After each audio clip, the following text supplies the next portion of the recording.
Morning everyone बच्चों। इससे पहले वाले लेक्चर में हम लोगों ने कुछ बेसिक चीज़ें केमिस्ट्री के बारे में पढ़े थे। तो ये स्टार्टिंग चैप्टर है जिसमें आप element, atom, molecules, atomic mass unit MU के बारे में आपने पढ़ा था। रिलेटिव एटॉमिक मास यूनिट के बारे में भी आपने पढ़ा था। आज हम डिस्कस करने जा रहे हैं मोलर मास। तो मोलर मास क्या है बच्चों? मोलर मास तो मोलर मास क्या है? बहुत आसान टर्म है, नाम दिया गया मोलर मास। तो mass of 1 mole substance is known as molar मास।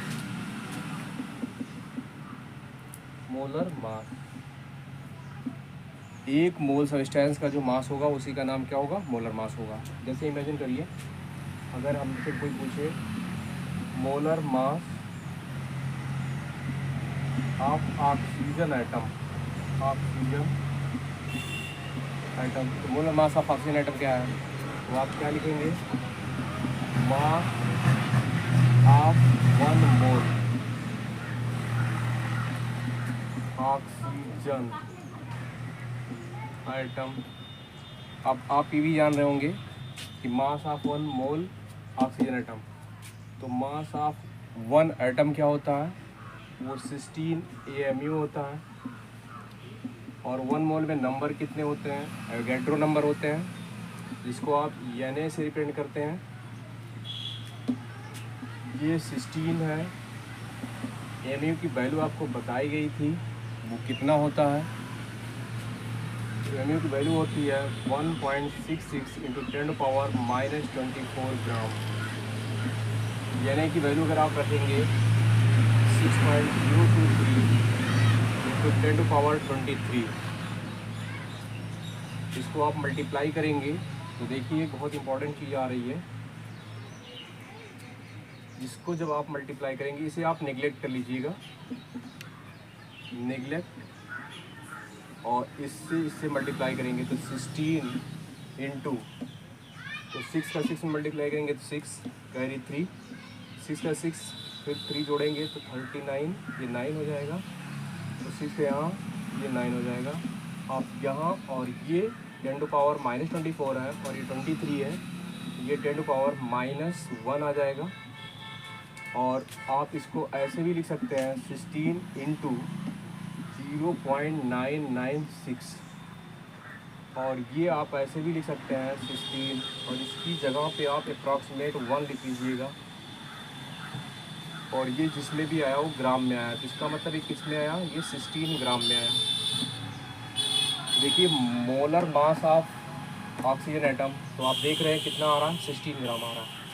ये जो वैल्यू आपने यहाँ लिखा है 0.996, ये अप्रॉक्सीमेट कितना है? 1 है। तो यहाँ एक चीज़ समझ में आ रही है कि आप देख रहे हैं ये MU है, MU की वैल्यू आप यहाँ नोट किए हैं, ये Na है, इसकी वैल्यू यहाँ नोट कर रहे हैं। इन दोनों टर्म को जब आप मल्टीप्लाई कर रहे हैं तो कितना आ रहा है? 1 आ रहा है। एक फार्मूला आपको मिल रहा होगा, Na into AMU equal to कितना आ गया? 1 आ गया। आप यहाँ से MU निकाल सकते हैं, AMU equal to 1 upon Na, sorry ये यहाँ Na नहीं लिखेंगे, यहाँ कैपिटल लिखेंगे, एवोगैड्रो नंबर है, ये ग्राम है, तो AMU equal to 1 upon Na gram आ गया। इस तरीके से आप एक रिलेशन आपको मिल गया। तो देख रहे हैं ये सारी चीज़ें आ गई। इससे पहले हम लोगों ने atomic mass, relative atomic mass, और अब क्या पढ़ने जा रहे हैं? Molar mass.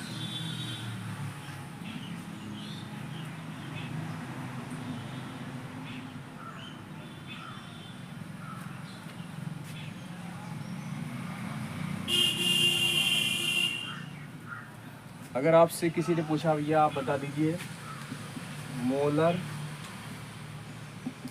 Mass of sodium atom, molar mass of sodium atom, तो आप क्या लिखेंगे? सीधा सा मास ऑफ 1 मोल सोडियम एटम, यानी एटम, ये सोडियम है, याद रखिएगा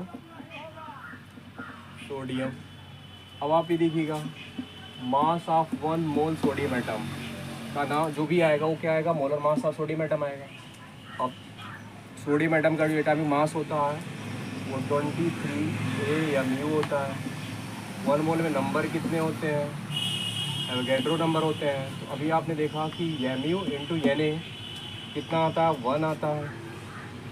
तो आप यहाँ 23 इंटू 1 इक्वल टू 23, 1 ग्राम आ गया। तो molar mass of sodium atom कितना आ रहा है, 23 ग्राम आ रहा है। और भी एग्जांपल आप ले सकते हैं, जैसे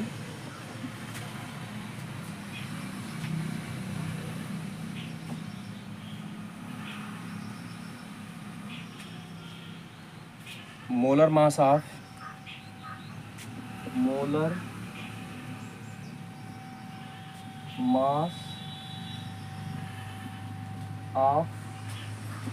nitrogen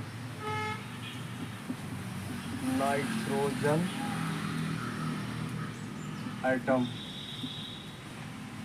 molar mass of nitrogen atom.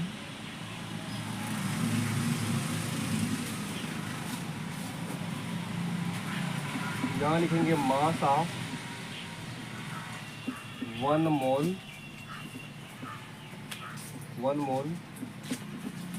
Nitrogen atom, mass of 1 mole nitrogen atom. अब mass of 1 mole nitrogen atom, तो वो एक नाइट्रोजन एटम का जो मास होता है वो 14 AMU होता है। और 1 मोल में नंबर कितने होते हैं, Na नंबर होते हैं। अभी आपने देखा MU इंटू Na कितना होता है, 1 ग्राम होता है। 14 इंटू 1 ये मल्टीप्लाई कर देंगे तो ये 14 ग्राम आ गया।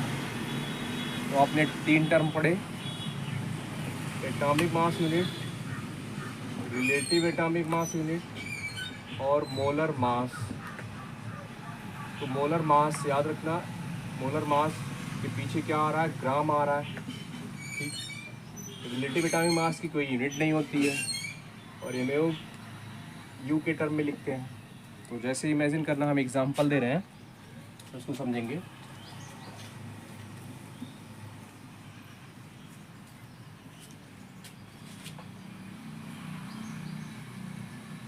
जैसे हमारे पास मान लो ऑक्सीजन है, अब ऑक्सीजन ये पूछा जाए कि भैया इसका जो है आप एटॉमिक मास बता दो। इसका एटॉमिक मास जब आप बताएंगे तो वो बताएंगे 16 AMU। अगर इससे किसी ने कहा कि भैया ऐसा रिलेटिव एटॉमिक मास बता दो तो सिर्फ आप 16 बताएंगे, MU नहीं लिखेंगे। लेकिन अगर किसी ने कहा कि मोलर मास बता दो तो आप यहाँ क्या बताएंगे, 16 ग्राम बताएंगे। तो ये चीज़ें हैं, तो ये क्या है, atomic mass unit,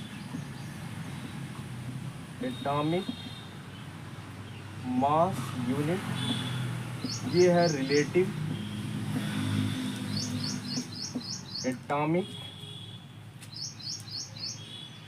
atomic mass है। और ये क्या है, मोलर मास है, मोलर मास आप याद रखना, यहाँ ग्राम आएगा, रिलेटिव पे कोई यूनिट नहीं होती है। और ऑक्सीजन एटम, सिंगल एटम के पीछे आप देखिए MU लिखा हुआ है, ये एटॉमिक मास है। इस तरीके से आप चीज़ों को नोट कर सकते हैं।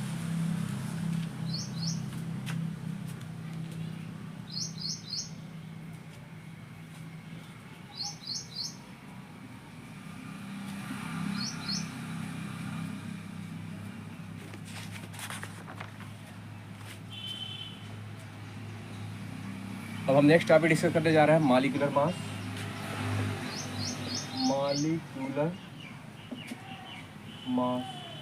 मॉलिक्यूलर मास क्या है, ये बहुत आसान चीज़ है। ये summation of atomic masses of atom of any compound is known as molecular mass of that compound. नोट कर सकते हैं, sum of atomic masses of masses of all element present in a molecule के अंदर जितने भी एलिमेंट होंगे उसके एटॉमिक मास का आप सम कर दीजिए तो आपको क्या मिल जाएगा, मॉलिक्यूलर मास मिल जाएगा। जैसे हमारे पास H2O है, H2SO4 है, अगर हम इसके एटॉमिक मास का सम करेंगे तो हाइड्रोजन का एटॉमिक मास कितना होता है 1 mu, यहाँ 2 है तो यहाँ 2 से मल्टीप्लाई करेंगे, और ऑक्सीजन का कितना होता है 16 mu, तो ये कितना हो जाएगा 18 AMU। हम H2SO4 की बात करेंगे तो अभी आप मॉलिक्यूलर मास की बात कर रहे हैं तो सम ऑफ एटॉमिक मासेस की बात होगी। तो हाइड्रोजन का याद रखना 1 होता है तो 2 है तो आप यहाँ लिखेंगे 2 mu। सल्फर का 32 होता है mu, और ऑक्सीजन का कितना होता है 16 mu। यहाँ 4 टाइम्स है तो यहाँ इसलिए 4 से आप मल्टीप्लाई करेंगे और इसे ऐड करेंगे तो ये 98 ये mu आता है। तो इस तरीके से आप याद रखिएगा। यहाँ आप देखिएगा मॉलिक्यूलर मास की बात कर रहे हैं, एटॉमिक मास यूनिट के लिए हम mu यूज करते थे, तो मॉलिक्यूलर मास के लिए जो है यहाँ भी mu आ रहा है। तो आप साइंटिस्ट में कुछ प्रॉब्लम हो रही थी, कुछ कन्फ्यूजन हो रहा था कि एटम के लिए एटॉमिक मास, तो मॉलिक्यूलर के लिए भी वो आप mu यूज कर रहे हैं, तो इसीलिए mu वर्ड को हटा दिया गया है, अब सिर्फ u यूज कर रहे हैं। तो आप इसकी जगह पे 18U लिखेंगे, यहाँ आप क्या लिखेंगे 98U लिखेंगे, तो ये यूनिफाइड है। तो चाहे एटॉमिक मास आए चाहे मॉलिक्यूलर मास आए, आप सिंगल U यूज करेंगे, क्योंकि ये प्रेजेंट कन्वेंशन में यही लिया जा रहा है। क्योंकि कुछ लोगों को ऑब्जेक्शन हो रहा था कि एटॉमिक मास यूनिट के लिए आप mu यूज कर रहे हैं तो मॉलिक्यूलर मास के लिए भी आप mu यूज कर रहे हैं, तो जो कि थोड़ा सा कन्फ्यूजन क्रिएट कर रहा है। तो इसलिए कन्फ्यूजन को क्रिएट करने वाली चीज़ों को हटा दिया गया और उसकी जगह पे एक वर्ड लिया गया, मतलब एक लेटर यूज किया गया है। तो आप mu रिप्लेस करेंगे, सिर्फ U लिखा जाएगा। तो जैसे अगर ऑक्सीजन की बात करेंगे, ऑक्सीजन का एटॉमिक मास क्या है तो 16U बताएंगे। हाइड्रोजन का एटॉमिक मास क्या होता है तो 1U बताएंगे। अगर वाकई आप वाटर की बात कर रहे हैं तो आपने देखा कि हाँ 18 mu आ रहा है, 18 mu को आप 18U लिख सकते हैं। तो ऐसे तमाम चीज़ें हैं। तो मॉलिक्यूलर मास को हम क्या कर रहे हैं, निकालने के लिए किसी भी मॉलिक्यूल में जितने भी एलिमेंट होते हैं उनके एटॉमिक मास को हम क्या कर रहे होते हैं, ऐड करते हैं, और ऐड करने के बाद जो क्वांटिटी मिलती है उसी का नाम क्या है, मॉलिक्यूलर मास है।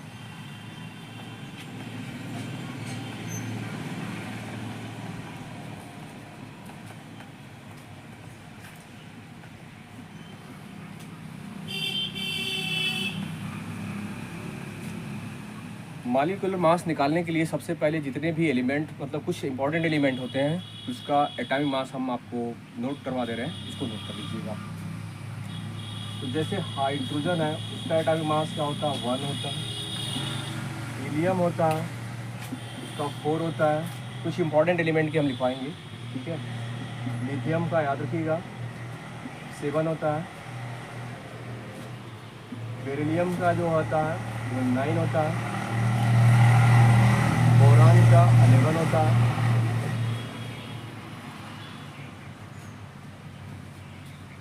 कार्बन का 12 होता है। नाइट्रोजन का 14 होता है। सोडियम का 23 होता है, इम्पोर्टेंट है। मैग्नीशियम 24 होता है, इम्पोर्टेंट है। एल्युमिनियम 27 होता है, ये भी इम्पोर्टेंट है, काफ़ी केसेस में पूछा जाता है। क्रोमियम का 52 होता है, क्रोमियम 52 है। आप Mn की बात करेंगे, Mn का होता है 55, ये P आता रहता है। आयरन की आप बात करेंगे तो ये 56 होता है। Atomic mass 56। इसके बाद आपके पास मिलता है कॉपर 63.5। आपको जिंक आपको मिलता है 65। ये कुछ इम्पॉर्टेंट एलिमेंट है जिसका एटॉमिक मास आपको लर्न करना है।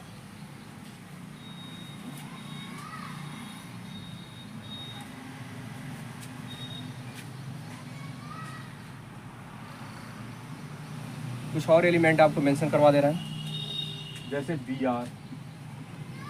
Br का 80 होता है। सिल्वर 108 होता है। बेरियम का क्या होता है ये भी नोट कर लेंगे, 136 होता है। मरकरी ये इम्पोर्टेंट है, ये 200 होता है। लेड का जो होता है 208 होता है। यूरेनियम ये होता है। तो ये कुछ एलिमेंट हैं जो इम्पॉर्टेंट भी हैं जिसके एटॉमिक मास आपको लर्न होना चाहिए, और लर्न होता है तो आप मॉलिक्यूलर मास आप आसानी से निकाल सकते हैं।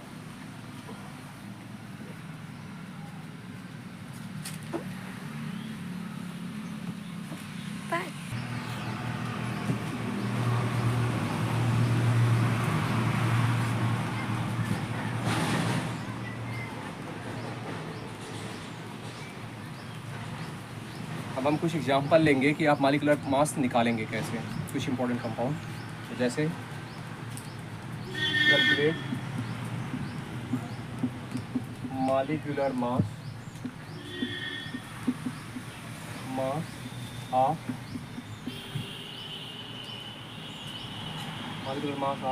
Given compound. जैसे आपने लिखा यूरिया, दूसरा आप ग्लूकोज, तीसरा PaSO4, चौथा K4 FeCN होल 6, 5 सुक्रोज की बात करते हैं। इसका एप्लीकेशन है तो सबसे पहले यूरिया का फार्मूला आप NH2 NH2। तो नाइट्रोजन का देखिएगा 14 U, हाइड्रोजन का कितना होता है 1 × 2 प्लस, ये सब यूनिफाइड ही है, बार बार यूनिफाइड लिखने की ज़रूरत नहीं है। कार्बन के लिए फिर आप 12 लिखेंगे, ऑक्सीजन के लिए 16, फिर नाइट्रोजन के लिए 14, फिर हाइड्रोजन के लिए याद रखिएगा 2 है तो यहाँ 2 लिखेंगे। इसको ऐड करोगे तो ये 60 AMU आता है। तो AMU आप नहीं लिखेंगे, आप सिर्फ क्या लिखेंगे U लिखेंगे, यूनिफाइड। ग्लूकोज का भी ऐसे आप नोट कर सकते हैं, इसका फार्मूला होता है C6H12O6। यहाँ आप क्या करेंगे, कार्बन का एटॉमिक मास क्या होता है 12, U 6 है तो यहाँ 12 × 6। ऑक्सीजन का याद रखना 1 होता है, 12 है तो 1 × 12 हो जाएगा। और ये ऑक्सीजन का कितना होता है 16 तो × 6 हो जाएगा। तो ये आपको एक कुछ एप्लीकेशन बता दी जा रहे हैं जिसकी वजह से मतलब जिसकी हेल्प से आप मॉलिक्यूलर मास निकाल लेंगे। तो ये जब आप कैलकुलेट करेंगे तो ये आता है 180, U आता है यूनिफाइड। इस तरीके से आप ये भी कर सकते हैं और ये भी कर सकते हैं, कोई प्रॉब्लम नहीं है। बस आप सिंपली करना क्या है, कैल्शियम का कितना होता है 40, कैल्शियम का 40 लिखेंगे, सल्फ़र का 32 और ऑक्सीजन का 16 होता है, 4 टाइम्स करेंगे तो 16 × 4 टाइम्स कर लीजिए और आएगा जो उसको कर लेंगे तो आंसर आ जाएगा। तो देखते हैं, ये 40, 32 और ये 64, 6 है, 136 आ रहा है और यहाँ U लिख दीजिएगा यूनिफाइड। इस तरीके से आप इसका भी निकाल सकते हैं। K4 एफिशिएंट ऑन 6, देखिएगा K4 है तो K का क्या होता है 39, और ये 4 टाइम्स आ रहा है तो यहाँ 4 का मल्टीप्लाई करेंगे, प्लस Fe का कितना है 56 होता है, फिर प्लस ये ब्रैकेट में है Cn, तो C का कितना होता है 12, नाइट्रोजन का कितना होता है 14, और यहाँ 6 में है तो ये मल्टीप्लाई में जाएगा, याद रखना। और इसको सॉल्व कर लीजिएगा, फिर जो आएगा वो आंसर आ जाएगा। हम यहाँ सुक्रोज की बात करने जा रहे हैं। सुक्रोज का फार्मूला क्या होता है C12H22O11। 12 में के लिए आप क्या करेंगे, कार्बन का एक एटम का जो मास होता है वो कितना होता है 12 होता है, यहाँ 12 × 12 करेंगे क्योंकि 12 एटम है। हाइड्रोजन एक का एक होता है तो 22 का आप क्या करेंगे 1 × 22, और प्लस ऑक्सीजन का 16 होता है × 11 करेंगे। इस तरीके से इसे सॉल्व करेंगे तो ये 342U होता है। तो इस कुछ इम्पोर्टेंट जो हमारे पास मॉलिक्यूल है उसका मॉलिक्यूलर मास याद होना चाहिए, क्योंकि कॉम्पिटिटिव एग्ज़ामों में निकालने के लिए टाइम नहीं होता है। तो बस आपको करना क्या होता है, आप फार्मूला देखेंगे एडवांस, उसका मास आपके दिमाग में आ जाना चाहिए। तो इसके बाद की चीज़ें जो है हम लोग नेक्स्ट लेक्चर में देखेंगे। थैंक्स।